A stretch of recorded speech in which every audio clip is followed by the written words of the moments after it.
Well, President Trump with some new comments on potentially sending the National Guard to Chicago. Political reporter Paris Schutz is here this afternoon. In Paris, right now it seems like the president is leaving both of those options on the table. Yeah, Brian, President Trump made these comments today in the Oval Office. He was signing an executive order cracking down on state laws like Illinois that have done away with cashless bail.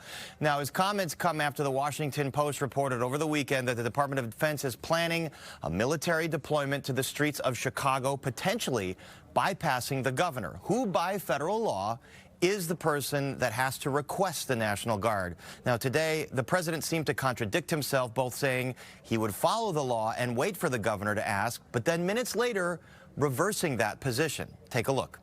I didn't get a request from the governor of Illinois, who is affected maybe more than anybody else, right?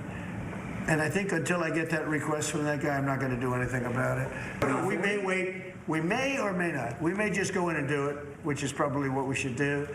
The problem is, it's not nice when you go in and do it and somebody else is standing there saying, as we give great results, say, we don't want the military. They need help badly. Chicago desperately needs help. Politics certainly at play here. The president taking on cities that have Democratic governance and have leaders that have criticized him. Now, Governor Pritzker issued a long statement on Saturday saying there's no emergency that warrants the calling of the National Guard.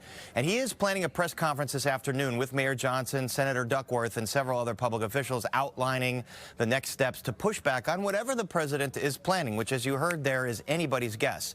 Now, the president cannot call in the National Guard unless, in extreme circumstances, he can invoke the Insurrection Act, he can declare rebellion against the government, or a foreign invasion.